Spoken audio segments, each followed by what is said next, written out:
شعبے ابی طالب سے باہر تشریف لانے کے کچھ دن بعد ابو طالب بیمار ہو گئے اور 8 مہینہ بعد انتقال کر گئے۔ آپ کی وفات سے حضور پاک صلی اللہ علیہ وسلم کو بڑا رنج ہوا، بہت تکلیف پہنچی، کیونکہ زندگی بھر آپ کی مدد و نصرت حمایت و رسکی کیا کرتے تھے۔ یہ زخم ابھی بھرا نہیں تھا، ہمیں تازہ تھا کہ کچھ دن بعد حضرت ام المؤمنین سیدتنا خدیجہ کبریٰ جنہوں نے اپنا مال و دولت حضور پاک صلی اللہ علیہ وسلم کے لیے قربان کیا تھا، ہمیشہ دین اسلام کی سربلندی کے لیے فکر مند رہا کرتی اور حضور پاک صلی اللہ علیہ وسلم کے قلب مبارک کو تسکین دیا کرتی تھی۔ سرکار دو عالم صلی اللہ علیہ وسلم کے قلب مبارک پر آپ کے وصال کا اتنا صدمہ ہوا کہ آپ نے اس سال کا نام عام الحزن یعنی غم کا سال رکھا۔ لہذا حضرت ابو طالب کے وصال سے اور حضرت خدیجہ کبریٰ رضی اللہ تعالیٰ عنہا کے وصال سے پیارے آقا صلی اللہ علیہ وسلم کو بہت بڑا رنج پہنچا، جس کی وجہ سے اس سال کا نام ہی حزن یعنی غم کا سال رکھ دیا۔ اور طائف کا سفر بھی جو ہے 10 نبوی میں پیش آیا۔ مسلسل 10 سال تک جد و جہد اور محنت کے باوجود، یعنی اعلان نبوت کے 10 سال تک حضور اکرم صلی اللہ علیہ وسلم جد و جہد کرتے رہے، محنت کے باوجود اہل مکہ کی بے ادبی، بے راہربی، عناد و سرکشی، ہٹرمی کو ملاحظہ فرمانے کے بعد حضور اکرم صلی اللہ علیہ وسلم نے پیغام الہی و دعوت اسلام دینے کے لیے حضرت زید بن حارثہ رضی اللہ تعالی عنہ کو لے کر ماہ شوال میں طائف کی طرف سفر فرمایا۔ طائف مکہ مکرمہ سے 40 میل پر واقع ہے۔ حضور اکرم صلی اللہ علیہ وسلم 1 ماہ تک مسلسل تبلیغ اسلام فرماتے رہے، لیکن اہل طائف نے بجائے ایمان لانے کے آپ کے ساتھ مختلف قسم کی شرارتیں شروع کر دی۔ طائف کے بڑے مالداروں میں 3 بھائی جن کا نام عبد یدین، مسعود، حبیب تھا۔ حضور اکرم صلی اللہ علیہ وسلم ان کے پاس تشریف لے جا کر جب انہیں دعوت اسلام دی تو انہوں نے انکار کیا اور بدتمیزی کی باتیں کی، پھر چند گٹوں اور بدمعاشوں کو تکلیف پہنچانے کے لیے آپ کے پیچھے لگا دیا۔ جس گلی سے سرکار گزرتے وہ گنڈے اور بدمعاش لوگ راستے کے دونوں جانب کھڑے ہو جاتے اور آپ پتھر برساتے، جس سے سرکار کے قدم مبارک لہو لہان ہو جاتے اور نعلین مبارک ہو جاتے۔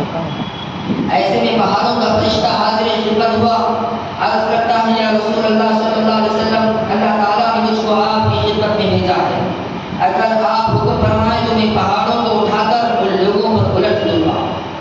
لیکن اللہ اکبر، ارشاد رحمت للعالمین نبی رحمت صلی اللہ علیہ وسلم نے ارشاد فرمایا، نہیں، میں رحمت بنا کر بھیجا گیا ہوں، لعنت کرنے والا بنا کر نہیں بھیجا گیا۔ رحمت خداوندی سے امید رکھتا ہوں کہ خدا تعالیٰ ان کی نسل سے ایسے لوگوں کو پیدا فرمائے گا جو اس کی عبادت کریں گے اور اس کے ساتھ کسی کو شریک نہیں ٹھہرائیں گے۔ لہٰذا اس سفر سے واپسی کے وقت مقام نخلا میں جنوں کی ایک جماعت حاضر خدمت ہو کر مشرف کا اسلام ہے۔ لہٰذا طائف کا مقام ایسا مقام ہے جہاں پر لوگوں نے دیکھا ہے، سمجھ سکتے ہیں، صرف اور صرف پہاڑیوں میں ہوئے ان کے مقام، اسی لیے پہاڑوں کا فرشتہ حاضر ہو کر عرض کرتا ہے یا رسول اللہ صلی اللہ علیہ وسلم، آپ حکم دیں تو پہاڑوں کو الٹ کر ان کو ہلاک کر دیں۔ اور رحمت عالم صلی اللہ علیہ وسلم نے فرمایا، نہیں، میں رحمت بنا کر بھیجا گیا ہوں، زحمت دینے والا نہیں بنا کر بھیجا، لعنت کرنے والا بنا کر نہیں بھیجا گیا ہوں۔ لہٰذا اللہ کی ذات سے ایسی قوی امید رکھے تھے، فرماتے ہیں اللہ کی ذات سے امید ہے کہ اللہ انہی میں سے ایسے لوگوں کو پیدا فرمائے گا جو اللہ کو ماننے والے ہیں، اللہ اور اس کے رسول کو ماننے والے ہوں گے، اللہ کے ساتھ کسی اور کو شریک کرنے والے نہیں ہوں گے۔ لہٰذا اس سفر سے واپسی کے وقت مقام نخلا میں جنوں کی ایک جماعت حاضر خدمت ہو کر مشرف کا اسلام ہوئی۔ ان جنوں کی دعوت و تبلیغ پر مکہ شریف کے دیگر جنوں کی جماعتیں حاضر ہو کر مشرف کا اسلام ہوئی، یعنی وہ تو اسلام لائے، پھر وہ جن اپنے قبیلوں میں جو ہے دعوت اسلام دیتے رہے، وہ بھی حضور کی بات کا کہہ کر اسلام قبول کرتے رہے۔ لہٰذا پھر 10 نبوی میں معجزہ شق القمر کا واقعہ پیش آیا۔ کفار قریش کسی نہ کسی طریقے سے سرکار دو عالم صلی اللہ علیہ وسلم کی دعوت کو، عرب کی تبلیغی سرگرمیوں کو روکنا چاہتے تھے۔ چنانچہ ابو جہل نے اسی سلسلے میں ایک دوست حبیب یمنی کو بلا بھیجا تاکہ اہل مکہ کو دائرے اسلام میں داخل ہونے سے روکے۔ حبیب یمنی جب مکہ مکرمہ پہنچے تو ابو جہل سرکار دو عالم صلی اللہ علیہ وسلم کے متعلق بہت شکایتیں کرنے لگا۔ یہ سن کر حبیب یمنی نے کہا کہ میں پہلے ان سے مل کر تو دیکھوں کہ وہ کون ہیں۔ اپنے قاصد کو سرکار کے پاس روانہ کیا کہ حبیب یمنی کھلا مقام پر رؤسائے قریش کے ہمراہ آپ سے ملنا چاہتا ہے۔ حضور اکرم صلی اللہ علیہ وسلم تشریف لے گئے اور وہ 14ویں شب تھی۔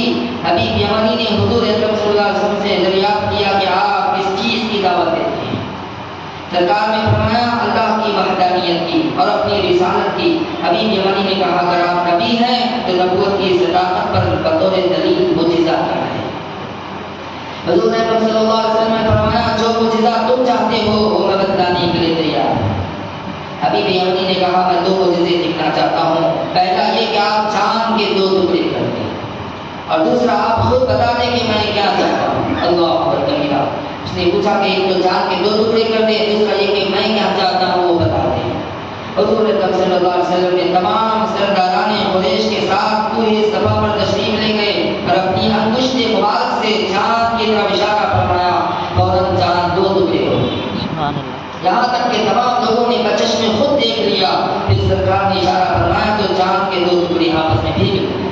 لہٰذا شق القمر کا معجزہ حضرت حضور اکرم صلی اللہ علیہ وسلم حضرت حبیب یمنی کے کہنے پر یہ معجزہ دکھایا۔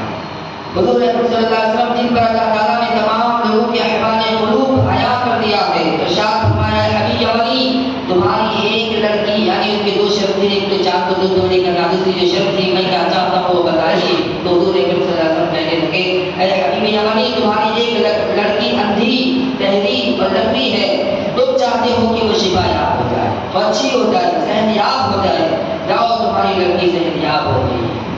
لہٰذا پھر جب وہ اپنے گھر پہنچے تو دیکھا وہی لڑکی جو اپاہج تھی، دروازہ کھول نہیں سکتی تھی، اپنے باپ کے آنے پر دروازہ کھولنے کے خود پیروں سے چل کر آ گئی۔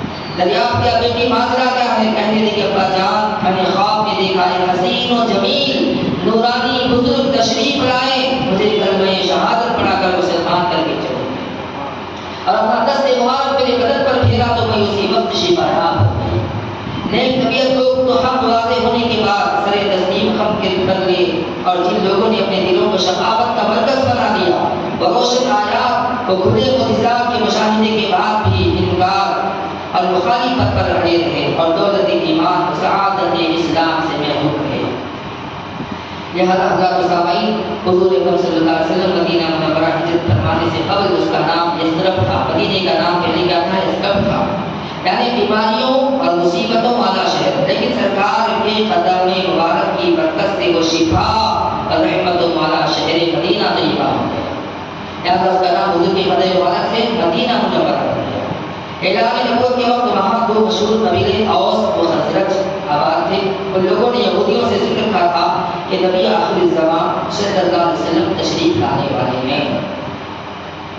ادھر 11 نبوی میں حضور اکرم صلی اللہ علیہ وسلم حج کے لیے آنے والے قبائل کو دعوت اسلام دے رہے تھے کہ قبیلہ اوس و خزرج کے کچھ لوگ سرکار کی خدمت اقدس میں حاضر ہوئے۔ سرکار دو عالم صلی اللہ علیہ وسلم نے ان کے سامنے قرآن کریم کی چند آیات تلاوت فرمائی اور دعوت اسلام پیش کی۔ سرکار علیہ السلام کی زبان مبارک سے جب انہوں نے آیات قرآنیہ سنی تو ان کے دلوں پر رقت طاری ہو گئی اور دل موم کی طرح طرف ہو کر حق کی طرف چھٹ گئے، اور وہ لوگ حضور اکرم صلی اللہ علیہ وسلم کے احوال مبارکہ اور صفات کریمہ دیکھ کر سمجھ گئے کہ یہ وہی رسول محتشم ہیں، یہ وہی نبی آخر الزمان صلی اللہ علیہ وسلم ہیں جن کے مبعوث ہونے کا یہود ذکر کرتے ہیں۔ انہیں یقین ہو گیا کہ اللہ کے رسول ہیں، فوراً وہ تمام حضرات مسلمان ہو گئے اور صحابیت کے شرف سے مشرف ہوئے، واپس اپنے شہر جا کر تبلیغ اسلام کرتے ہوئے۔ بیعت قباء اولیٰ 12 نبوی میں پیش آیا، 11 نبوی کے بعد 12 نبوی میں بیعت قباء اولیٰ پیش آیا۔ دوسرے سال کی حج کے موقع پر 12 اشخاص مینا کی ایک گھاٹی میں خفیہ طور پر حضور اکرم صلی اللہ علیہ وسلم کے دست اقدس پر بیعت کر کے داخل اسلام ہوئے، جن میں سے 10 اصحاب قبیلہ خزرج اور 2 اصحاب قبیلہ اوس کے تھے۔ ان حضرات نے حضور اکرم صلی اللہ علیہ وسلم سے عرض کیا کہ یا رسول اللہ صلی اللہ علیہ وسلم ہمارے ساتھ ایک ایسے معلم کو روانہ فرمائیے جو ہمیں احکام اسلام و تعلیمات دین سمجھائے اور ہمارے یہاں تبلیغ اسلام کرے۔ چنانچہ سرکار مدینہ صلی اللہ علیہ وسلم نے حضرت مصعب بن عمیر رضی اللہ تعالیٰ عنہ کو روانہ فرمایا۔ یہ بیعت چونکہ مینا کی گھاٹی عقبہ میں ہوئی اس لیے اس کا نام بیعت عقبہ اولیٰ رکھا گیا۔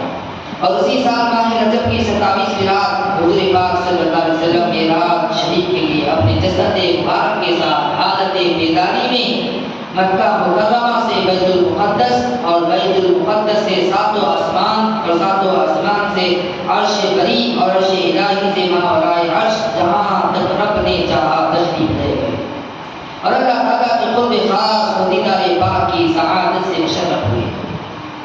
لہذا طائف کی زمین میں دی گئی تکلیفوں اور مصیبتوں سے حبیب پاک صلی اللہ علیہ وسلم کے قلب مبارک پر گرانی و خاطر عاطر پرحزن طاری تھا۔ اللہ تعالیٰ نے اپنے حبیب کی تسکین حاصل اور آپ کو فرحت و مسرت عطا کرنے کے لیے اور خلقت پر آپ کی قدر و منزلت آشکار کرنے کے لیے اپنے قرب خاص میں طلب فرمایا، آسمانوں کی سیر کرائی، جنت و دوزخ کا نظارہ کرایا اور اپنے دیدار سے نوازا۔ اس مقدس سفر کو قرآن شریف میں کس طرح اور حدیث شریفہ میں معراج سے یاد کیا جاتا ہے۔ اسراء کا معنی ہے رات میں لے جانا اور معراج کا معنی ہے کمال عروج و بلندی۔ مسجد حرام کعبۃ اللہ سے بیت المقدس کا سفر اسراء کہلاتا ہے اور بیت المقدس سے ساتوں آسمانوں اور سدرۃ المنتہا سے لا مکان کی سیر کو معراج کہا جاتا ہے۔ مسجد حرام سے مسجد اقصیٰ تک اور وہاں سے آسمانوں کی جسم اطہر روح مبارک کے ساتھ سیر، جنت اور دوزخ کا مشاہدہ اور حالت بیداری میں سر مبارک کی مقدس آنکھوں سے دیدار حق تعالیٰ کی نعمت سے سرفرازی، یہ سب رات کے مختصر سے حصے میں ہوا۔ یہ سفر مبارک طائف سے واپسی کے بعد اور مدینہ طیبہ کی طرف ہجرت کرنے سے پہلے 12 نبوی 27 ماہ رجب کو ہوا۔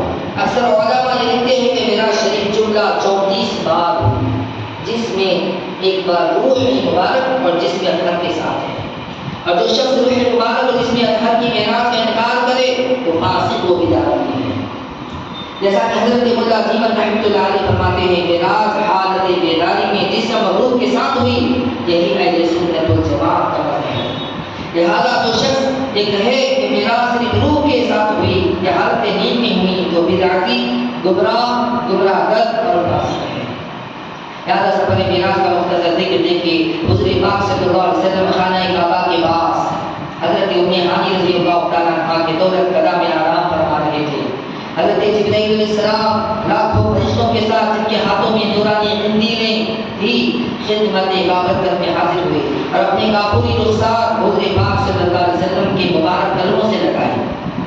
اس کی ٹھنڈک سے سرکار دو عالم صلی اللہ علیہ وسلم نے اپنی نورانی آنکھیں کھولی۔ حضرت جبرائیل علیہ السلام نے عرض کیا، رب تبارک و تعالیٰ نے آپ کو یاد فرمایا۔ حضور پاک صلی اللہ علیہ وسلم چاہے زمزم کے پاس تشریف لے گئے، سینہ اقدس چاک کیا گیا، ایمان و حکمت سے لبریز دشت اس میں ادیل دیا گیا اور سواری کے لیے براق لایا گیا، جس کی تیز رفتاری کا عالم یہ تھا کہ جہاں تک نظر پڑتی وہاں قدم رکھتا تھا۔ اتنی تیز رفتار سواری حضور کے لیے پیش کی گئی۔ حضور پاک صلی اللہ علیہ وسلم اس پر سوار ہو کر بیت المقدس تشریف لائے۔ براق کو اس حلقے سے باندھا جس سے انبیاء کرام کی سواری باندھی جاتی تھی۔ تمام انبیاء کرام وہاں مستقبل انبیاء صلی اللہ علیہ وسلم کے منتظر تھے، سب کی حضور اکرم صلی اللہ علیہ وسلم نے امامت فرمائی۔ پھر آسمانوں کی سیر شروع ہوئی، مختلف طبقات پر مختلف انبیاء کرام نے آپ کا استقبال کیا۔ پہلے آسمان پر ابو البشر حضرت سیدنا آدم علیہ السلام اور ساتویں آسمان پر ابو الانبیاء حضرت سیدنا ابراہیم علیہ السلام نے استقبال کیا۔ حضرت خلیل اللہ علیہ السلام نے بشمول تمام انبیاء کرام کہا، اے دیدار الہی کی صلاحیت رکھنے والے نبی مبارک، مرحبا مرحبا۔ پھر حضور اکرم صلی اللہ علیہ وسلم سدرۃ المنتہا تک پہنچے جو انوار الہی کی تجلیات کا مقام تھا۔ اس کے آگے کیا ہوا نہ زبان میں اس کے بیان کی قدرت ہے، نہ عقل سمجھنے کی قابل ہے۔ محبوب و محب صلی اللہ علیہ وسلم کے درمیان جو راز و نیاز کی باتیں ہوئی، قرآن کریم اس طرح بیان فرماتا ہے، فَأَوْحَى إِلَىٰ عَبْدِهِ مَا أَوْحَىٰ۔ رب نے اپنے محبوب بندے پر وحی فرمائی جو وحی فرمانی تھی، یعنی فرمانے والا وحی فرمانے والا بہتر جانتا ہے، جس پر وحی کی گئی وہی بہتر جانتا ہے۔ راز و نیاز کی باتیں ہیں، اللہ اور اس کے رسول کے درمیان کی باتیں ہیں، کوئی دوسرا نہیں جان سکتا۔ اور اللہ تعالیٰ نے اپنے دیدار سے مشرف کیا، اس کا ذکر قرآن شریف میں اس طرح ہے، مَا كَذَبَ الْفُؤَادُ مَا رَأَىٰ۔ آپ نے جو مشاہدہ فیصلہ کیا، دل نے نہیں جھٹلایا، دل نے جھٹلایا نہیں۔ لقد رأى من آیات ربه الکبریٰ، بے شک آپ نے اپنے رب کی بڑی نشانیاں ملاحظہ فرمائی۔ کتاب الشفا میں بہت سے صحابہ کرام اور تابعین عظام فرماتے ہیں کہ حضور اکرم صلی اللہ علیہ وسلم نے سر مبارک کی آنکھوں سے اللہ تعالیٰ کا دیدار فرمایا۔ حضرت عبداللہ بن عباس رضی اللہ تعالیٰ عنہما نے فرمایا بے شک سیدنا محمد صلی اللہ علیہ وسلم نے اپنے رب کو معراج شریف میں 2 مرتبہ دیکھا۔ حضرت کعب رضی اللہ تعالیٰ عنہ نے اتنا بلند نعرہ لگایا کہ پہاڑ گونجنے لگا اور فرمایا حضرت موسیٰ علیہ السلام نے اللہ کا کلام سنا